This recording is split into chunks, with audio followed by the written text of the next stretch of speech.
أعوذ بالله السميع العليم من الشيطان اللعين الرجيم. بسم الله الرحمن الرحيم والحمد لله رب العالمين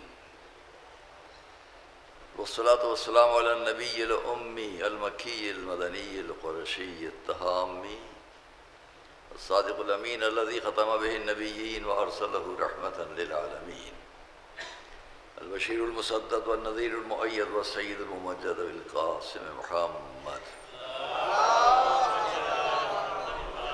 وآل بيته الطيبين الطاهرين المعصومين المظلومين ورحمة الله على أعدائهم أجمعين من الأولين والآخرين. أما بعد فقد قال الله سبحانه في كتابه المبين وقوله الحق. بسم الله الرحمن الرحيم. كما أرسلنا فيكم رسولا منكم يتلو عليكم آياتنا ويزكيكم ويعلمكم الكتاب والحكمة ويعلمكم ما لم تكونوا تعلمون. صلوات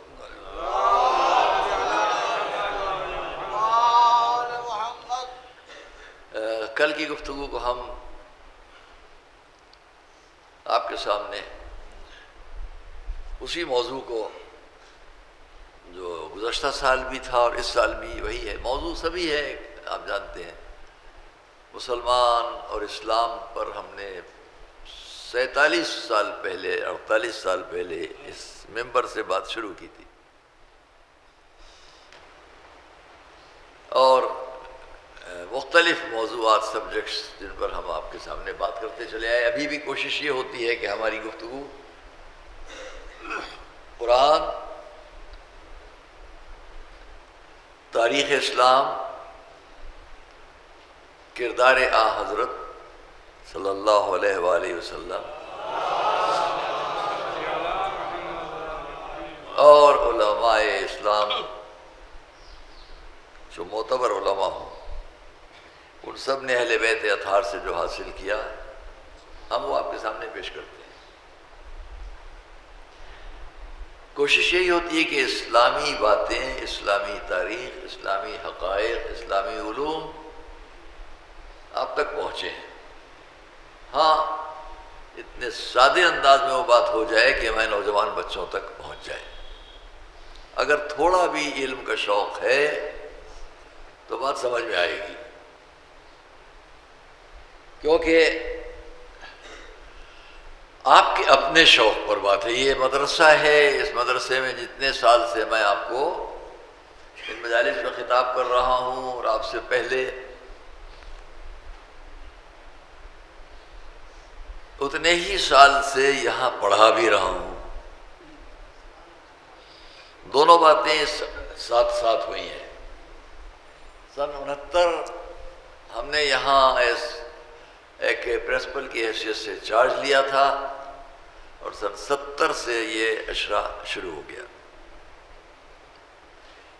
ظاہر ہے کہ ہم سے پہلے جو بزرگ ترین افراد یہاں خطاب کر چکے، لکھنؤ کا سب سے پہلا یہ اشرا اس اعتبار سے شمار ہوتا ہے کہ ایک ہی خطیب نے پہلی محرم سے 9 محرم تک خطاب کیا ہو، ایک ہی خطیب. اس حساب سے سب سے پہلا، سب سے قدیم، سب سے پرانا اشرا یہاں کا ہے. ورنہ یہ کہ آج کوئی پڑھے گا، کل کوئی پڑھے گا. ہماری کم سے نہیں بھی جہاں جہاں ہم جاتے تھے مجالس میں، یہ سامنے آپ دیوار دیکھ رہے ہیں، اب دیوار ہے. کل یہاں دروازہ تھا، اس دروازے کے پیچھے ایک مکان تھا چھوٹا سا، بہت چھوٹا بھی نہیں، بڑا مکان تھا. اس کے پیچھے پھر ایک مکان تھا. یہ ہماری یادداشت میں ہے. جو اور لوگ ساتھ میں ہوں ایسے لکھنؤ کے فوراً کہیں گے ہاں ٹھیک ہے، اس محلے کے لوگ بتا دیں گے. اس دروازے کے پیچھے ہمیں نام بھی یاد ہے اپنے ان دوستوں کا کہ جو اس مکان میں رہتے تھے. ان میں سے ایک کا نام امیر تھا. اب میں نہیں جانتا اور امیر کے والد کون تھے اور ان کے چچا کون. اچھا مہذب گھرانہ تھا. مجلس یہاں دورے کی مجالس ہوتی تھی صبح سے شام.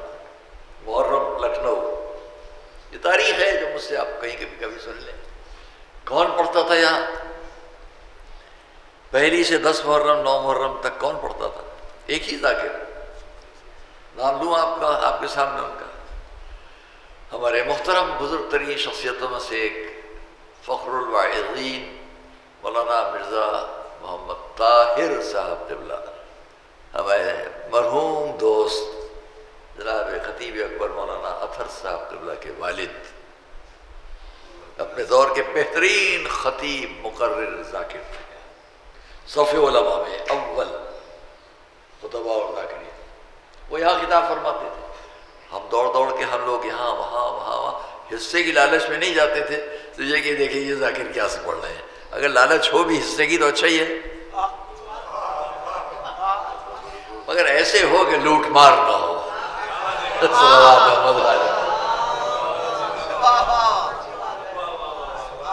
سڑک پر، اسی سڑک پر ابھی اس وقت ہمارے کئی سامعین ہوں گے، اب ان کو دو حیثیتوں سے مجلس میں فرش پر آتے ہوئے اچھا نہیں لگتا ہے۔ ایک یہ کہ ابھی سے کیا کریں گے جا کے بیٹھ کے، دل گھبرائے گا۔ نمبر دو، واپسی میں گلی تنگ ہے، تکلیف ہوگی۔ اے میاں، یہ مدرسہ نازمیہ کی مجالس کی اس گلی کی تنگی پر نہ جائیں آپ، دیکھیں پل صراط بھی بڑا تنگ ہوتا ہے، لیکن یہ کہ محب اہل بیت ہر جگہ پہنچ جائے گا۔ صلوات محمد علیہ۔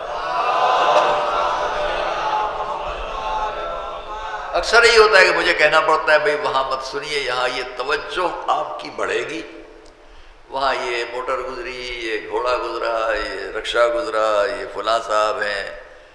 شاید کچھ لوگوں کو مجلس کے درمیان بھئی یہ پانی پی لیا یا اور ایک شوق ہوتا ہے، یہ بھی کر لیا، اچھا خیر۔ تو یہاں ہم نے آپ سے عرض کیا کہ یہ اس مکان، یہ سامنے یہ تھا، اس کے پیچھے حکیم صاحب عالم صاحب، وہ ان کا مکان تھا، جن کے لیے جوش نے اشعار کہے، جوش ملیح آبادی نے، جانے عالم صاحب عالم ہے جانے لکھنؤ، کیا کچھ اس طرح سے ہے ان کا۔ حکیم صاحب عالم صاحب مرحوم، جن کے والد حکیم میرن صاحب، سرکار نجم ملت ہمارے پردادا کے بے حد متقدین میں زیارات میں ساتھ گئے تھے، جب قافلہ یہاں سے زیارات کا گیا نجم ملت لے کر گئے تھے اس وقت میں، جن کے لیے ہم سے آغا حکیم نے فرمایا تھا کہ جب تمہارے دادا یہاں آئے تو وادی السلام تک سارے علماء استقبال کو گئے،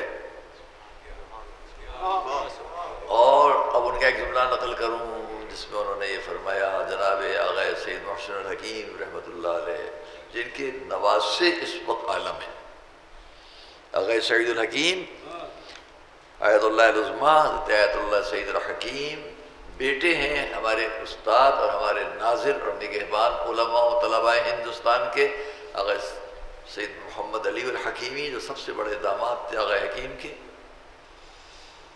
اور خود بڑے آغا حکیم سید محسن الحکیم وہ تھے کہ جن کا مرتبہ پوری دنیا اسلام میں ایسا تھا کہ جو مرتبہ پھر کسی کو حاصل نہیں ہوا۔ جب فتویٰ دیا ہے کمیونزم کے خلاف انہوں نے، تو ساری دنیا نے، یہاں تک کہ میں نے خود دیکھا ہے ان علماء، بزرگ ترین علماء اسلام کو، جس میں میرے دوست طالب جوہری ایک موقع پر موجود تھے، تو انہوں نے کہا علامہ طالب جوہری کہ مولانا میں کیا بتاؤں، میں نے خود دیکھا ہے مفتی اعظم فلسطین کو کہ آغا حکیم کے پاس بیٹھے ہوئے زانو کو ان کے ہاتھ رکھ کے کہہ رہے ہیں اس مسئلے میں ہمارے قائد آپ ہیں، ایک فتویٰ دے کر کے شیعت الکفر و الحاد، کمیونزم جو ہے کفر و الحاد ہے، ہر دیوار پر لکھا تھا پورے عراق میں۔ اس فتوے کی بنیاد پر آغا حکیم کو انڈونیشیا سے لے کے جاکرتا سے لے کے اور الجیریا تک ساری دنیا اسلام نے اپنا لیڈر مانا، اپنا قائد مانا۔ الحمدللہ ہمارے علماء ہر دور میں وہ گزرے ہیں کہ جن کو سارے اسلامی مسلک والوں نے اپنا قائد مان لیا۔ متوجہ ہوئے آپ کے نہیں؟ یہ فخر آپ ہی کو ہے کہ آپ ہی کے علماء ساری دنیا اسلام میں ایک وقت ایسا آتا تھا کہ مان لیے جاتے تھے۔ مثال اس ہندوستان میں تو آگرے میں کون ہے؟ قاضی نور اللہ شستری، کیوں تھے قاضی القضات؟ قاضی القضات چیف جسٹس سارے اسلامی فرقوں کے لیے، کیوں چیف جسٹس تھے؟ اس لیے کہ ہر فرقے کی فقہ پر ان کی پوری نظر تھی۔ اس اودھ اسٹیٹ میں جہاں آپ بیٹھے ہوئے، اودھ اسٹیٹ کے قاضی القضات چیف جسٹس کون بنائے گئے؟ مفتی سید محمد عباس شوستری۔ سب پر نظر تھی۔ ان سب کی نظر سب پر کیوں ہوتی تھی؟ اس لیے کہ اس کی بارگاہ سے متمسک تھے کہ جن کی نظر ہر فقہ پر اور ہر کتاب پر تھی۔ صلوات محمد علیہ۔ میں یہ سب کہنے کا ارادہ نہیں ہے، کہہ دیا کہ آپ کے سامنے کہ ہمارے پاس یہ مدرسہ، یہ تعلیم گاہ، حکیم صاحب عالم صاحب، اسی مکان میں حافظ کفایت حسین جن کے لیے ہم نے تاریخ میں پڑھا ہے، بلند شہر کے قریب ایک چھوٹا سا قصبہ ہے شکارپور، یہیں آپ کے وہیں کے رہنے والے تھے۔ جب اس نازمیہ مدرسے میں داخلے کے لیے لائے گئے، سرکار نجم ملت کے سامنے لائے گئے، تو جس کیفیت میں آئے تھے، ایک پھٹی ہوئی تھی جیکٹ ان کے جسم پر، تو اس پر کسی نے یہاں کہا چاہیے یہ ہے کہ جب طالب علم آئے تو اس کا فوٹو لے لیا جانا چاہیے، کہ کس شان میں آتا ہے اور قوم کو کس شان تک لے جاتا ہے۔ نہیں آپ تو ہوتا کس شان میں آتے ہیں۔ 5 سال 7 سال کا سن تھا حافظ کفایت حسین کا، اور انقلاب لے آئے پوری دنیا علم میں۔ یہاں بیٹھ کے پڑھاتے تھے فلسفہ اور منطق۔ آل انڈیا اشیاء کانفرنس کے جلسے میں جہاں سرکار نجم ملت، سرکار ناصر ملت جناب مولانا سید باقر صاحب قبلہ اللہ مقامہ، سب مولانا جناب مولانا سید آقا حسن صاحب قبلہ، بزرگ ترین علماء مولانا سید ظہور حسین صاحب سب بیٹھے ہوئے ہیں۔ میں آپ کو تاریخ نقل کر رہا ہوں جو آنکھوں دیکھی ہے، لکھی بھی، وہ تاریخ نقل کر رہا ہوں۔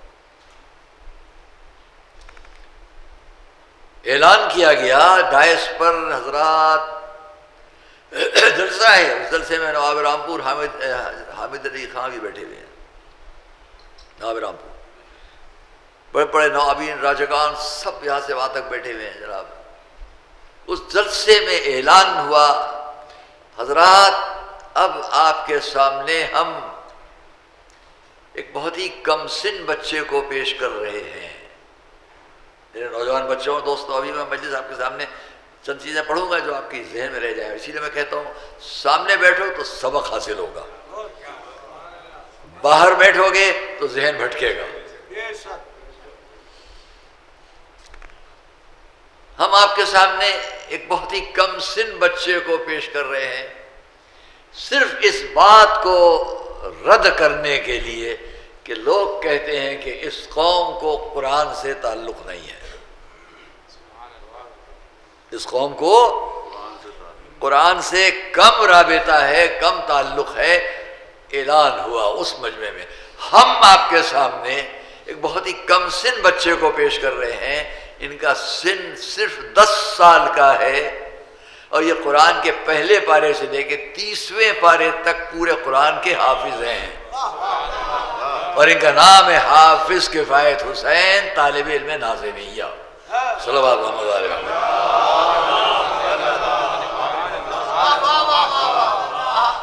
ایک بلند آواز سے صلوات پڑھیں۔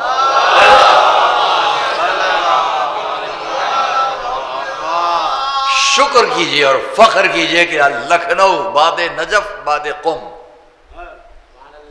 نجف اشرف اور قم میں مقدس کے بعد آپ کا لکھنؤ پوری دنیا میں پہچانا جاتا ہے، اپنے امام باڑوں کے ذریعے اور اپنے مدارس دینیہ کے ذریعے، اور ان میں بھی یہ قدیم ترین درسگاہ ہے جہاں بیٹھے ہیں۔ آپ کا فخر ہے مدرسہ ناظمیہ اور سلطانیہ اور یہ مدارس، قدر نہیں ہے، افسوس قدر نہیں ہے۔ صرف 2 سال پہلے 3 سال پہلے تک یہ مجمع وہاں تک چھلک رہا ہوتا تھا، یہ کیا فرق آ گیا 3-4 سال کے اندر؟ مجلس شروع ہونے دو، ابھی تو مولانا 1 گھنٹے تک پڑھیں گے،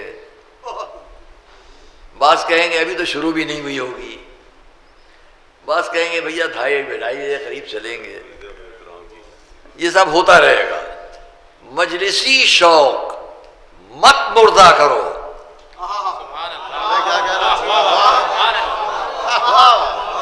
مجلسی ذوق اور شوق ان بڈھے بزرگوں سے نہیں ہے، تم نوجوانوں سے ہے۔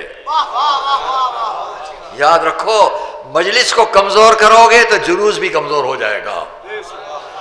جلوس کی بنیاد مجلس ہے، مجلس سے سمجھ میں آئے گی بات کہ جلوس کیا ہے۔ صلوات محمد و آل محمد پر۔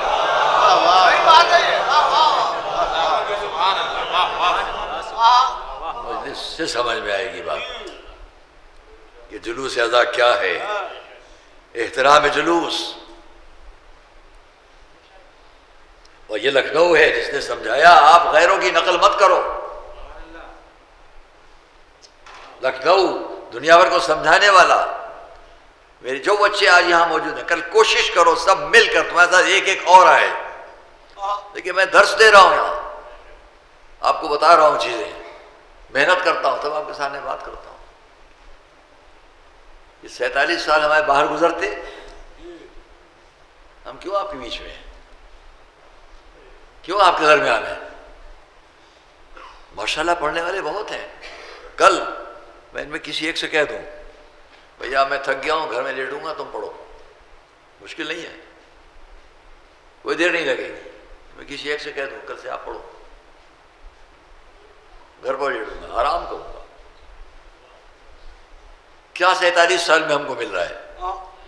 ایک جملہ کہیں،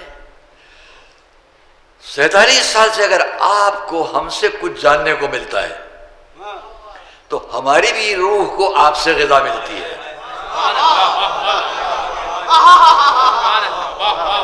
صلوات محمد علیہ وسلم۔ اس روح کو، اس نفس کو بھی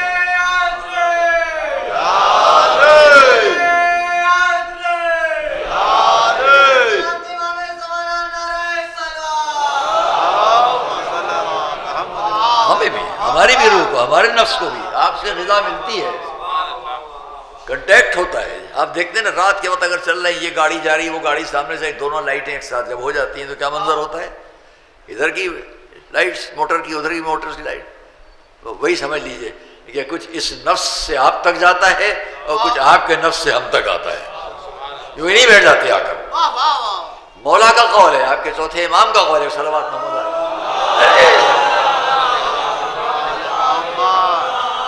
قلب المؤمن فیہ شعاع، مومن کے قلب میں ایک نورانیت ہوتی ہے جس سے ایک دوسرے کا تعلق ہوتا ہے۔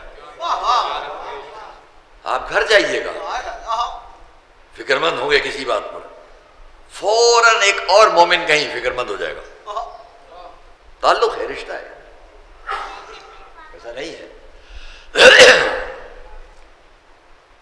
ہمارے پاس یہی باتیں اگر ہم آپ کے سامنے، یہی پوری گفتگو ہے، دوڑ کر جاتے تھے، شوق میں جاتے تھے۔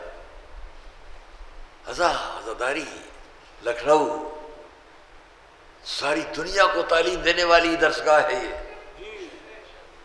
آپ لوگ سب کے سب جو بیٹھے ہیں بنیاد ہیں۔ بڑے شہروں میں ممبئی، حیدرآباد، لکھنؤ، جونپور، فیض آباد، امروہہ، مراد آباد، نوگاواں، بریلی، رائے بریلی، چھوٹے چھوٹے گاؤں، بڑے بڑے قصبے، بڑے بڑے شہر، عزاداری کی بنیاد ہے۔ آپ کا منظر میں نے کبھی ایسا نہیں دیکھا۔ میں چہلم کا اشرا پڑھ رہا ہوں، کہاں؟ بحرین میں۔ بحرین میں ماتم منصور بن رجب، بہت اچھا امام باڑا، بہت محبت سے آتا تھا میرے پاس منصور بن رجب۔ اس کا ایک حسینیہ وہاں وہی جدہ میں، وہی ریاض میں، خطیف میں بھی اس کا ایک امام بڑا بڑا نام، تو بہت پہلے کی بات ہے۔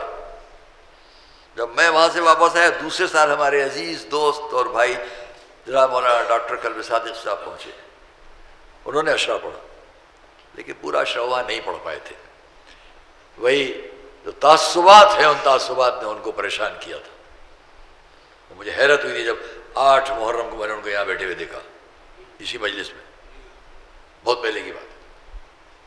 بحرین مجلس پڑھتی ہے، 10 مجلسیں ہیں، عاشور کا، وہی چہلم کا اشرا، لکھنؤ میں یہ اشرا تو چھوڑ ہی نہیں پائے ہم۔ جلوس اعزا نکلا، اس میں ہر ایک کا دستہ الگ تھا، یہ پٹھانوں کا ہے، یہ پنجابیوں کا ہے، یہ سندھیوں کا ہے، یہ وہاں کے عربوں کا ہے، یہ بحرینی عرب، یہ فلاں عرب، بڑا لمبا جلوس۔ وہ ایک پتلی موڑ پر ایک محلے سے گزرنے لگا، ذوالجناح ہے، اس کے قریب کما زنجیر لگائے ہوئے لوگ ہیں، اس پہ ایک نوجوان، بیان نہیں کر سکتا، جس کا منظر میں نے دیکھا، وہ اسی عالم میں اس کو سگریٹ کی خواہش ہوئی، منہ میں سگریٹ لگائی اس نے، جلوس رک گیا ہے کہ لوگ نماز پڑھ لیں ظہر کی، تھوڑا رکا ہوا ہے، ٹھہرا ہوا ہے، بہت لمبا جلوس ہے، صبح سے شروع ہوا تھا، رات تک چلا، رات تک سگریٹ، سر سے بہتا ہوا خون، اب آپ سمجھ سکتے ہیں سگریٹ کا حال کیا ہوگا، بالکل لال رنگین سگریٹ، وہ کوشش کر رہا ہے بھیگی ہوئی سگریٹ کو کسی طرح وہ جلنے دے، اس کو بجھ جانا چاہیے۔ عرب ہے، بحرینی عرب، اس کے عقیدے کے اندر تو حب حسین ہے، لیکن عملی زندگی یہ ہے کہ اس نے ذوالجلالہ کو آگے بڑھانا چاہا، اور جب وہ نہیں بڑھ رہا تھا تو جو اس نے کیا وہ مجھے بیان نہیں کرنا ہے، یہاں آپ دیکھ لیتے تو اس کو مار ڈالتے، اس عرب کو مار ڈالتے۔ ہر جگہ کی عزاداری ایک الگ سلیقہ، الگ طریقہ، الگ بات رکھتی ہے، مگر ایک بات ہر جگہ مشترک ہے کہ ہر شخص جو جہاں عزادار ہے وہ نام حسین پر عزادار ہے۔ چلو بات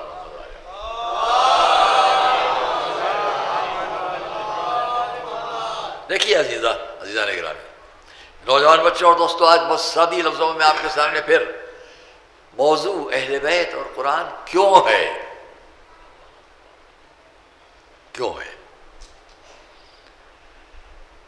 اس کو سمجھیں، تھوڑا سمجھنے کے لیے جلدی کچھ باتیں ہم آپ سے کر لیں۔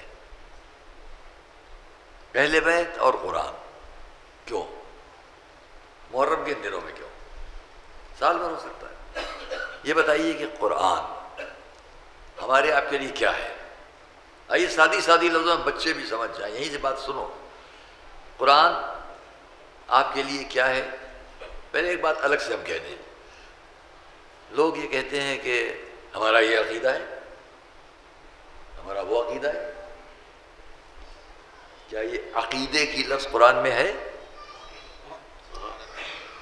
ہمارے ایک ساتھی دوست، نام نہیں لوں گا، انہوں نے ایک موقع پر اس پر کچھ کہا، فرمایا ٹھیک ہے ہم اس طرح بات نہ کریں کہ ہمارا مجمع مشکوک و مشتبہ ہو جائے بات چیزوں سے، ہر بات کو جب کہو تو سمجھا لے جاؤ۔ قرآن میں لفظ عقیدہ ہے؟ نہیں ہے۔ آپ جو کہتے ہیں میرا عقیدہ، نئی بات آپ کے سامنے آ رہی ہے کہ نہیں، کہ قرآن میں لفظ عقیدہ نہیں ہے۔ اب دوسرا جملہ سنیں گے آپ، قرآن میں لفظ عقیدے کا نہیں ہے مگر قرآن ہی ہمارا عقیدہ ہے۔ صلوات محمد علیہ وسلم، بلند آواز سے صلوات پڑھو محمد علیہ وسلم۔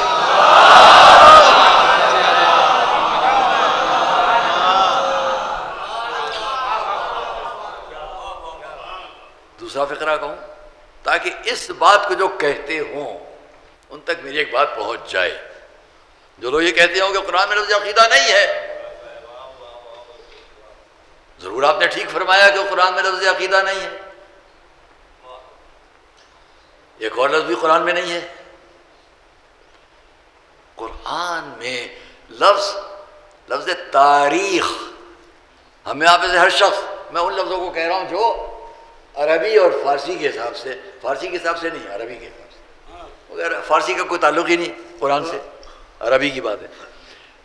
قرآن میں عربی کی لفظ تاریخ، آپ کہتے ہیں میری تاریخ ہے، ان کی تاریخ ہے، بھائی یہ تاریخ میں لکھا ہے، وہ تاریخ میں لکھا ہے، یہ تاریخ غلط ہے، وہ تاریخ صحیح، کہتے ہیں نہیں کہتے؟ قرآن میں لفظ تاریخ نہیں ہے۔ میں نے ایک مضمون لکھا تھا جو حضرت جعفر پر لکھا، قرآن میں لفظ تاریخ نہیں ہے مگر قرآن ہی ہماری تاریخ ہے۔ صلوات محمد علیہ وسلم۔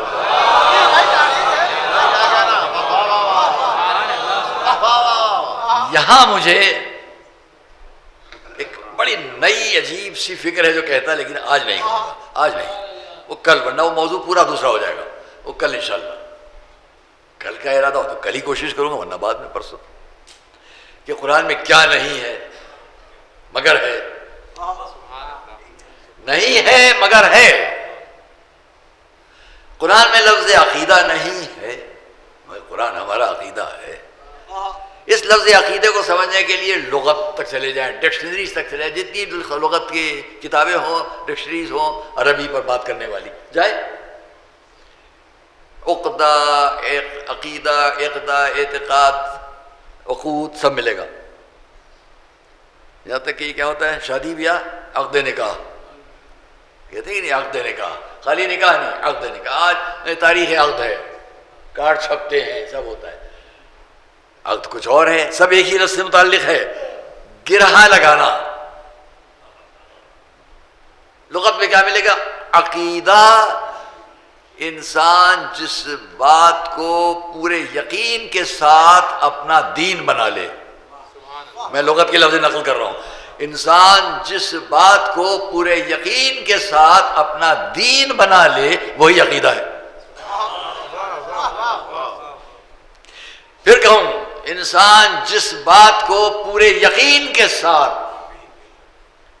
اپنا دین بنا لے وہی عقیدہ ہے. میں اسی سے پہچان لو میں نے کیوں موضوع رکھا ہے اہل بیت اور قرآن. اس لیے کہ ہم نے پورے یقین کے ساتھ اپنا دین بنا لیا ہے اس بات کو کہ بغیر اہل بیت قرآن نہیں ملے گا. صلوات محمد وعلی محمد پر سب مل کر بلند آواز سے صلوات، بلند آواز سے. ہم نے پورے یقین سے ایمان بنا لیا ہے، بغیر اہل بیت قرآن نہیں ملے گا. میں آج زیادہ وقت نہیں لوں گا کیونکہ یہاں سے بہت سی باتیں آگے جا رہی ہیں اور اس میں وقت نکل جائے گا. مشکل سب سے بڑی یہی ہے کہ اس زمانے میں ہماری آپ کی گفتگو ہوتی ہے اور ہم پر اوپر سے ایک وزن. خبردار اس کے آگے نہ نکلنا، اس سے آگے نہ جانا، بہت بہتر. پھر بھی ہم اپنی بات پوری کر لیں، آپ کو جلدی جلدی بات پہنچا دیں اپنے بچوں تک، نوجوانوں تک. عقیدہ، ایمان سب آپ نے سن لیا. اہل بیت کیوں؟ قرآن. بہت سادی سی گفتگو یہاں سے، اگر آپ پوری طرح متوجہ ہیں تو بات بہت واضح ہو جائے گی. یہ بتائیے جس سبجیکٹ میں آپ کسی کتاب کو پڑھتے ہیں، کوئی سبجیکٹ، کس سے پڑھیں گے؟ کس سے پڑھیں گے؟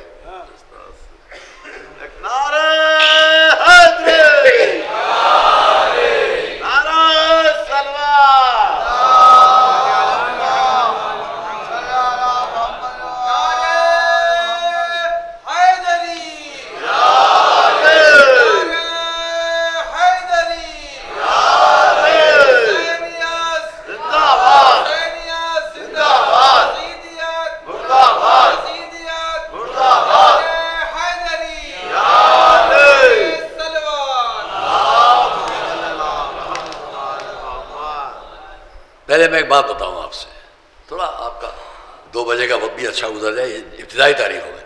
اس کے بعد پھر نہیں ملے گی یہ باتیں آپ سے، پرسوں سے بھی نہیں ملیں گی. اس لیے کہ تھوڑا بہت آپ کے چہرے پر خوشی مسرت کچھ آ جائے مولا کی مد و ثنا میں تو اچھا ہے. وہ ایک صاحب وہاں گئے، بچپنے میں ہم نے اس واقعے کو سنا تھا، نجف اشرف کربلا میں زائرین میں سے تھے، زیارت کرنے والے تھے. ان کو وہاں فیملی ساتھ میں تھی اور ان کی بیوی، ان کے بچے. بیوی نے کہا بھائی آٹا نہیں، آٹا لے آئیے تو ہم خود ہی بنا لیں، روٹی آپ کو کھلا دیں. یہ خمیر روٹی آپ سے، یہاں کی تندوری روٹی آپ سے نہیں کھائی جا رہی ہے. اچھی بات. وہ گئے، عربی آتی نہیں تھی، دکانوں پر یہاں وہاں گئے، ہر ایک سے جا کے کہتے ہیں آٹا. وہ پوچھا شنو شتریت آٹا روح. دکان پہ گئے، السلام علیکم السلام شتریت. اس زمانے میں اتنی اردو سب کو نہیں آتی ہے دکانداروں کو. شتریت کیا چاہتے ہو تم؟ آٹا. شنو آٹا؟ آٹا شنو؟ آٹا کیا ہے یہ؟ وہ تو ٹیری بول سکتا تھا. آٹا آٹا. ہمارے لکھنؤ میں کہیں تو آپ کہیں گے آتا جاتا. آٹا شنو آٹا مادری مستحم روح جاؤ، ہم نہیں سمجھ پائے تمہاری بات. گھبرائے بھی یہاں وہاں. کیا کروں، کیسے آٹا خرید لوں. ایک دکان پر گیہوں رکھے دیکھے انہوں نے، وہ خوش ہو گئے. اب سمجھ میں آ گئی بات ان کی. میں جا کے اس سے کہا آٹا، اس نے شنو آٹا؟ تو انہوں نے گیہوں کی طرف اشارہ کیا. اس نے کہا یہ چاہیے تم کو؟ نہیں نہیں نہیں نہیں. پھر بات شنو؟ کہا آٹا. آٹا نہیں، اس کا یوں یوں. بس سمجھ میں اس کی آ گیا کہ اچھا یہ آٹا چاہتے ہیں. تو بہت سی باتیں جب زبان نہ ہو صحیح تو آدمی سمجھا دیتا ہے اشاروں سے. اشاروں سے سمجھا دیتا ہے.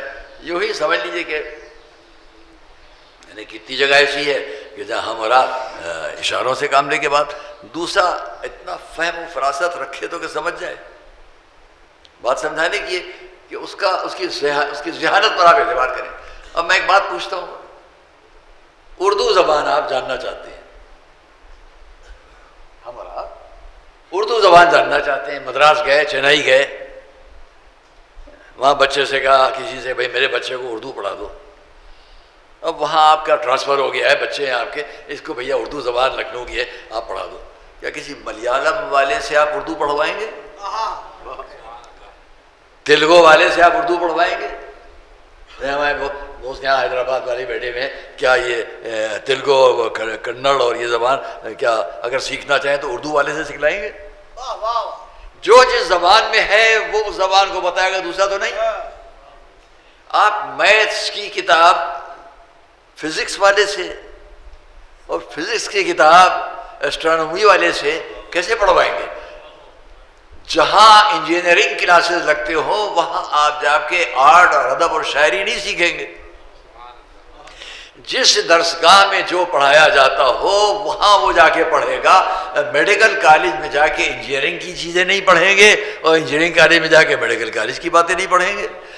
تو جہاں جو درسگاہ ہے وہاں وہ پڑھیں گے اور جو اس کا مدرس ہے اس سے سیکھیں گے. بات ہے. اب یہ بتلائیے کہ قرآن نے اپنے بارے میں کیا کہا؟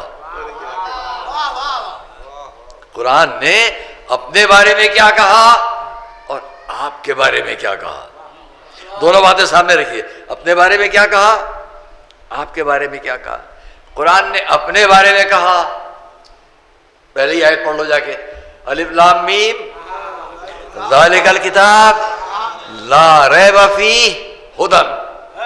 یہ اس نے اپنے بارے میں کہا، ھدی اپنے بارے میں کہا. للمتقین آپ کے بارے میں کہا. الذین یؤمنون بالغیب آپ کے بارے میں کہا. یقیمون الصلاۃ آپ کے بارے میں کہا.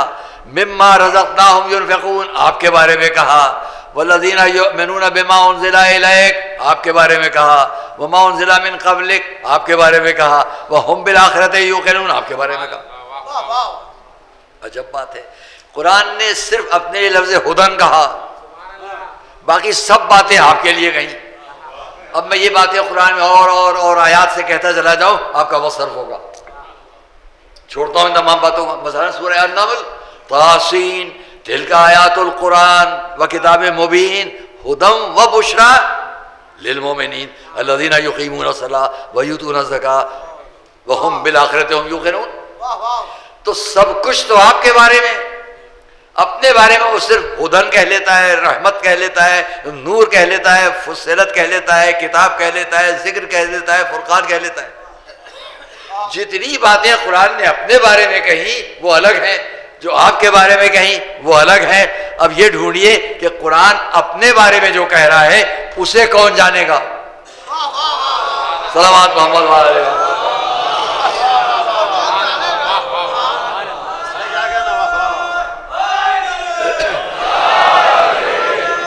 صلوات اللہ. سامنے آئیے ہم بالکل سمجھ لیں آسانی کے ساتھ. قرآن پہلی آیت، چلو اسی پہ بات کریں. الف لام میم ذالک الکتاب لا ریب فیہ ھدی للمتقین. ہدایت ہے متقین کے لیے. یہ قرآن نے اپنے بارے میں کیا کہا؟ ھدی ہدایت. آپ کے بارے میں کیا کہا؟ للمتقین متقین کے لیے. یہ متقین بھی کیسے ہوں؟ 6 باتیں جو ان متقین کے لیے کہی گئی، ان میں سے 6 میں سے ایک یؤمنون بالغیب. میں بات تمام کر رہا ہوں. غیب پر ایمان رکھتے ہو، یہ ہدایت ہے اپنے بارے میں. متقین آپ میں بھی کون؟ جو ایمان رکھے غیب پر. باقی 5 باتیں چھوڑتا ہوں. پہلی بات کیا؟ غیب پر ایمان رکھیں. میں سارے عالم اسلام سے، مفسرین، علماء، محققین، سب سے پوچھتا ہوں، آپ یہ کہتے ہیں قرآن نماز بتاتا ہے، قرآن روزہ سمجھاتا ہے، قرآن حج سمجھاتا ہے، قرآن زکات بتاتا ہے، قرآن اچھے اعمال بتاتا ہے، قرآن اچھے صفات بتاتا ہے، یہ سب آپ کے بارے میں ہے.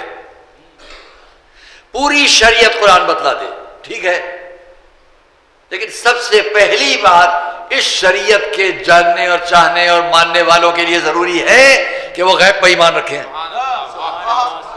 غیب پر ایمان ہے تو آپ اس مومن کے دائرے میں آ جاؤ گے جس کو قرآن ہدایت کرے گا. توجہ کرنا.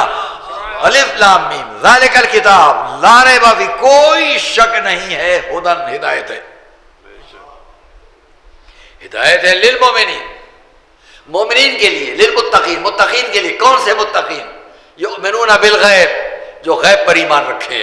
اب سب آ جائے گا. جب غیب پر ایمان ہو جائے گا تو آگے کی ساری باتیں آتی چلی جائیں. ان 6 باتوں میں جو یہیں پر بیان ہوئی ہیں، پہلی بات غیب پر ایمان.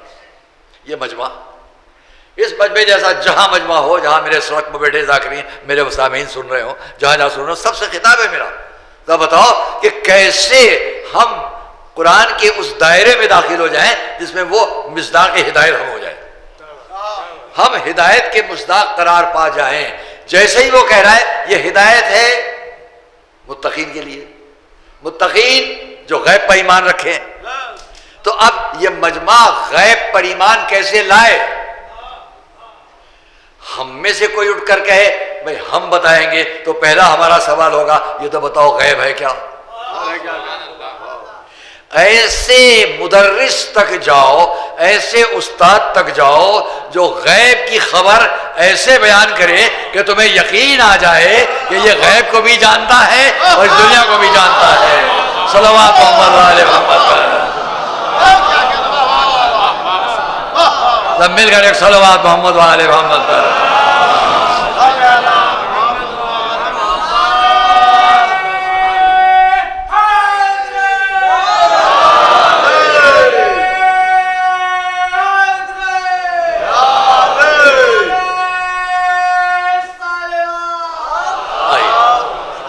غیب کو بھی جانتا ہو. اب میں یہاں پر کچھ اور نہیں، ایک فقرہ خالی، بات ختم.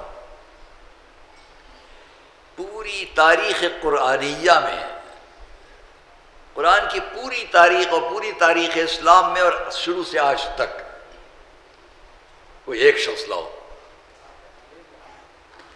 ایک شخص لاؤ جس نے ایک فقرہ ایسا کہا ہو جو میں کہنے جا رہا ہوں. ایک فقرہ لاؤ. یہ فقرہ جو میں کہنے جا رہا ہوں، پوری دنیا میں ایک انسان لاؤ، عالم، قابل، راوی، محدث، امام، ائمہ، غوثیہ، انبیاء، کسی کو لاؤ جس نے بہت بڑے مجمع کے سامنے یہ کہا ہو لو کشف الغطا لمزددت یقینا، سارے پردے ہٹا دیے جائیں جب بھی میرے یقین میں اضافہ. صلوات محمد علیہ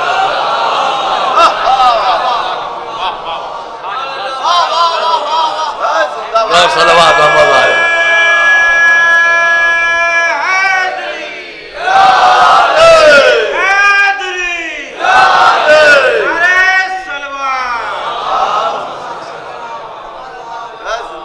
کوئی ایک لاؤ جس نے کہا ہو کہ سب پردے ہٹا دیے جائیں جب بھی میرے یقین میں اضافہ نہ ہوگا.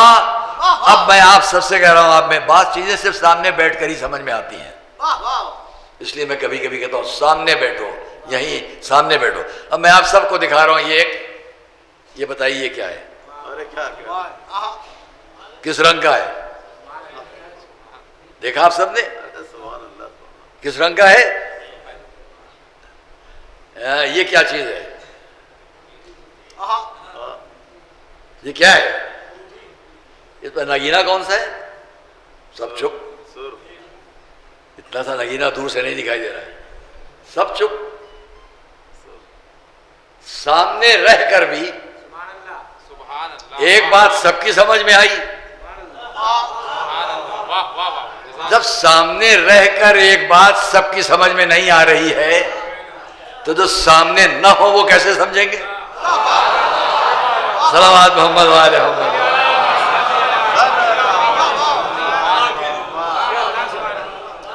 یہ بیچ میں کہہ دوں تاکہ میرے بزرگوں کی روح خوش ہو، یہ انگوٹھی جو میرے ہاتھ میں ہے یہ ہمارے پردادا سرکار نجم الملت پہنتے تھے، میرے شرف و برکت ہے کہ یہ میرے ہاتھ میں یہ پہنتے تھے اس کو۔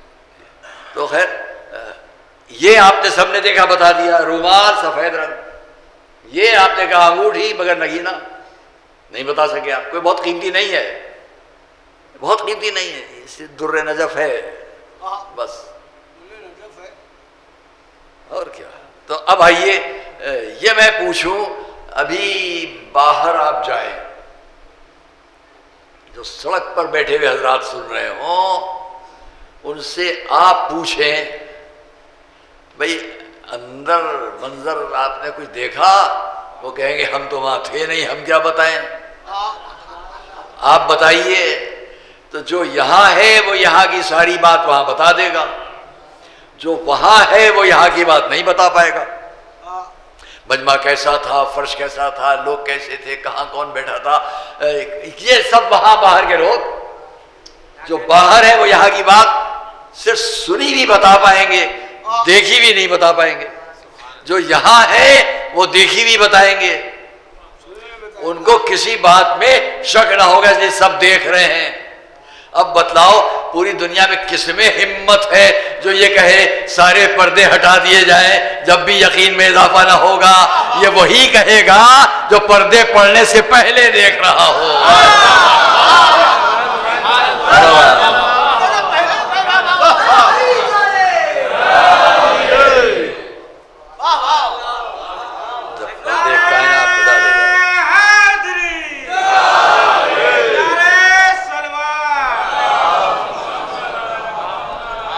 شاید 5 منٹ میں زیادہ نکل جاؤں اپنے وقت سے، اس لیے کہ ایک بات دل چاہ رہا ہے کہہ لوں آپ کے سامنے، ایک صلوات پڑھے گا۔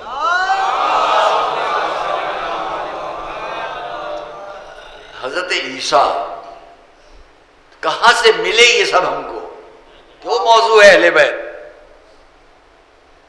بہت باتیں آئیں گی آپ کے سامنے۔ حضرت عیسیٰ شام میں، سیریا جسے آپ کہتے ہیں، شام میں ایک پہاڑ پر کچھ دن لیے رکے، غالباً اس کا نام ریان ہے۔ تاریخ میں ہے کہ شیطان نے یہ طے کیا کہ چلیں حضرت عیسیٰ تک۔ تو یہ بھی ہم نے غور کیا، بہت سی جگہوں واقعات پڑھے، بہت تاریخوں میں بہت سی جگہوں شیطان کا بڑا ذکر ہے۔ یہ بھی یاد رکھیے کہ قرآن میں شیطان کے 70 نام ہیں۔ کتنے؟ بچوں، نوجوانوں یاد رکھنا، ہو سکتا ہے میں تمہارے سامنے سارے نام بتاؤں، کسی مجلس میں سارے نام بتلاؤں۔ شیطان کے 70 نام ہیں، دھوکہ نہ کھانا کبھی، یعنی کس کس نام سے آئیں گے؟ صلوات محمد علیہ۔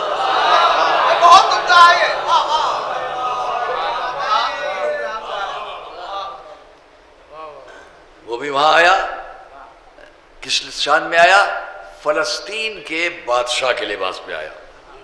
ملک، تاریخ میں لفظ ملک، یہاں پر بھی غور کرنے کی بات ہے کہ شیطان ملک کے بھیس میں آیا۔ ہم نے جتنے واقعات بھی شیطانی تاریخوں میں پڑھ لیے ان میں کہیں بھی یہ نہیں دیکھا، ایک جملہ سن لیجیے جو میری اپنی ناقص مطالعے کی زندگی کے ساتھ ہے، کہ شیطان نے کتنے موقعوں پر آیا، کبھی دولت مند بن کر آیا، کبھی ملک بن کر آیا، بادشاہ بن کر آیا، عالم بھی بن کر آیا، زاہد بن کر آیا، راہب بن کر آیا، مگر کبھی کسی جگہ بھی نہ کسی نبی کے بھیس میں آ سکا، نہ کسی امام کے بھیس میں آ سکا۔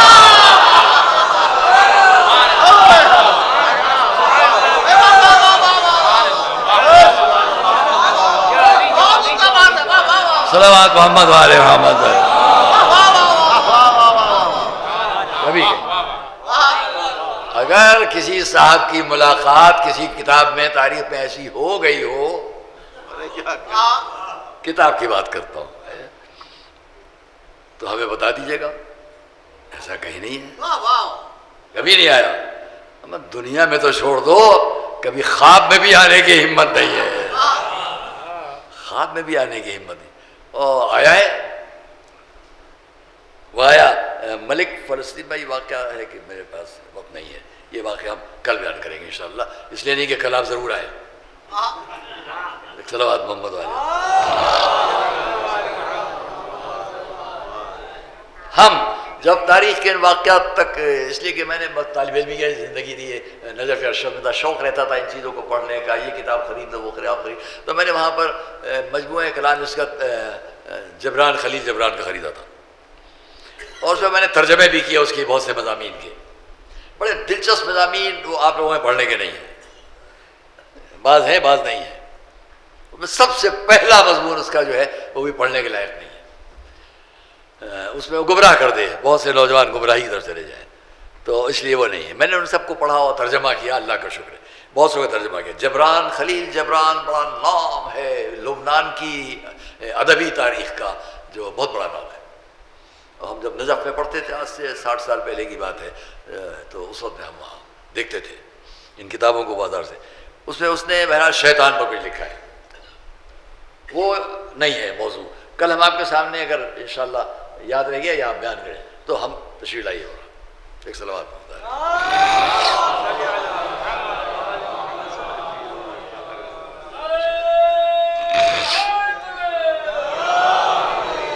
بڑا اچھا لگا آپ تشریف لائے.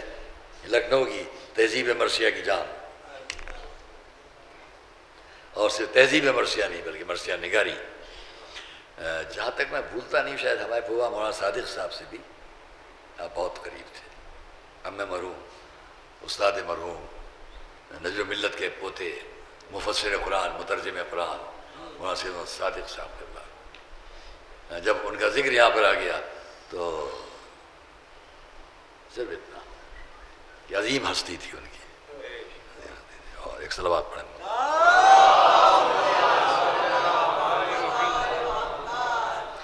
موت پر بہت سے لوگوں نے بہت کچھ کہا ہے، موت پر، آخرت پر. موت کیا ہے؟ ایک بازی سے فلاں، تو ایک معمہ ہے سمجھنے کا نہ سمجھانے کا. موت کیا ہے؟ ایک معمہ ہے سمجھنے کا نہ سمجھانے کا. اس طرح بہت سے موت نے کہا، بہت کچھ موت پر کہا ہے. موت کیا ہے؟ ناصر میں ظہور ترتیب، ہمارے لکھنؤ کے بڑے شاعر تھے. موت کیا ہے؟ ناصر میں زندگی کیا ہے؟ ناصر میں ظہور ترتیب. موت کیا ہے؟ نزدہ کا پریشان ہونا، پریشان ہونا. اور مولانا صادق صاحب قبلہ کا ایک شعر یاد آ گیا، جب آپ آ گئے تو میں سنا دوں. موت اور حیات پر، مل جائے وہ دنیا.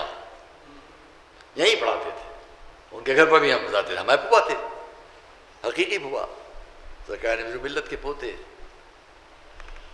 مل جائے وہ دنیا جو ہے باقی، جو ہے باقی. کتنی لطافت ہے اس لفظ میں. مل جائے وہ دنیا جو ہے باقی، بجز اس کے فرمائیے مقصود فنا اور بھی کچھ ہے. ان کا پوری نظم ہے، ان میں ایک شعر مجھے یاد آ گیا، آپ سامنے پڑھ دیا اور بس. تو ہمارے پاس تاریخ جو ہے، جہاں بھی ہم جائیں گے، عقیدہ اگر اہل بیت سے منسلک، یہ دنیا اور وہ دنیا کل یاد دلا دیں گے، تاکہ جو میں بات چھوڑ رہا ہوں وقت کی تنگی کے حساب سے کل بیان کروں. تو ہم یہ دیکھتے ہیں کہ اہل بیت تک، اور یہی وجہ ہے کہ جہاں بازار کوفہ ہے،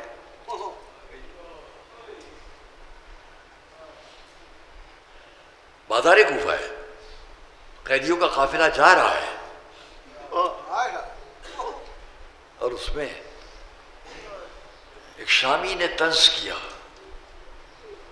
تماشا دیکھنے والوں، ایک کوفی نے طنز کیا، یا شام سے جا رہا ہے، شام میں شامی نے طنز کیا. میرے آپ کے بیمار امام نے کیا فرمایا؟ کیا تو نے قرآن کی وہ آیت پڑھی ہے؟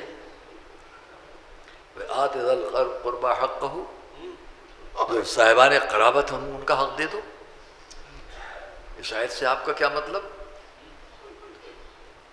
ہم وہی ہیں، نحن ہم، ہم ہی ہیں صاحبان قرابت۔ اب جو سمجھا لرزنے لگا، کانپنے لگا۔ کون ہے اہل بیت؟ کل پھر اس کی تشریح میں جائیں گے ہم آپ کے سامنے۔ کون ہے اہل بیت؟ کون ہے صاحبان قرابت؟ وہی اہل بیت۔ اس منزل پر بعد رسول صرف 50 سال میں وہ منزل آ جائے کہ میرا آپ کا مظلوم امام کبھی نانا کی قبر پر جائیں، کبھی بھائی کے لحد تک آئیں، ایک ایک پر یہ فقرہ، یہ تاریخ کا یہ منظر میرے دل پر بڑی چوٹ لگاتا ہے۔ آپ بھی متاثر ہوتے ہیں۔ میں ذرا سنا دوں، جب میرا آپ کا مظلوم امام مدینے سے نکل رہا ہے، جو واقعات چھوڑتے مدینے سے نکل رہے ہیں اور اپنی ماں کی قبر تک گئے، جب مادر گرامی کی قبر تک گئے تو دور سے آواز دی، السلام علیک یا اماں، اماں آپ پر آپ کے بیٹے کا سلام۔ ہم آج سنتے ہیں تو دل پر چوٹ لگتی ہے، کیا ہوا ہوگا، کیسے ہوا ہوگا کہ امام ایک ایک قبر بجا چکے، اب آ رہے ہیں اپنی مادر گرامی تک۔ ذرا سچ بتلاؤ کہ ذرا میں اس تاریخ کے ورق پلٹوں، جب حجرے تک امام حسن، امام حسین، جناب زینب سب آئے ہیں تو آپ نے منظر سنا ہوگا، جب شہزادی کے مصائب سنتے ہوں گے اپنے خطبہ ذاکرین علماء سے کہ امام حسن آئے، دہنی طرف کھڑے ہو گئے، سرانے کھڑے ہو گئے، زینب ام کلثوم دہنے پائے، امام حسین پائینے پائے، اور جب پیروں کی طرف سے آگے پیروں پر ہاتھ رکھ کے اماں پکارا تو بیا جواب میرا تاریخ میں ہے کہ بندے کفن ٹوٹے۔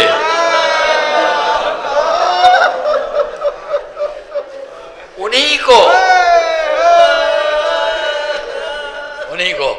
ان کا مظلوم بیٹا آ کر آواز دے رہا ہے، السلام علیک یا اماں، مادر گرامی آپ پر سلام۔ صاحب مقاتل نے لکھا، چند صاحبان قبور ہیں کہ جنہوں نے جواب دیا قبر سے۔ میں نے اس سلسلے میں ایک بہت انوکھا الگ واقعہ پڑھا تھا جناب عیسیٰ اور جناب مریم پر، ہو سکا وہ بھی آپ کو سنا دیں گے ہم ان مجالس میں۔ ہوا کیا، چند لوگوں نے قبر سے پکارنے والے کا جواب دیا ہے، جیسے عیسیٰ کی پکار کے جناب مریم نے، حضور نے بھی کسی کی پکار کا جواب دیا، ویسے ہی ہماری اور آپ کی شہزادی ایک وقت وہ ہے جب دنیا سے رخصت ہوئی ہیں اور اس وقت سب جمع ہیں، اس وقت اپنے بیٹے حسین کی پکار پر ہاتھ پھیلائے، اور ایک وہ وقت ہے کہ جب امام کبھی نانا کی قبر پر، نانا اب آپ کا یہ نواسا اس دنیا سے بڑا دل تنگ ہے، کبھی بھائی کی لحد تک، اور جب ماں کی قبر تک آنے لگے تو دور سے آواز دی، السلام علیک یا اماں، مادر گرامی آپ پر سلام۔ تاریخ نے لکھا قبر جنبش میں آئی، اندر سے آواز بلند ہوئی، علیک السلام یا مظلوم الام یا غریب الام یا شہید، اے ماں کے غریب الوطن بیٹے، تجھ پر بھی تیری ماں کا سلام، اے میری ماں کے مظلوم بیٹے تیری ماں کا تجھ پر سلام، شہید ہونے والے بیٹے تجھ پر تیری ماں کا سلام۔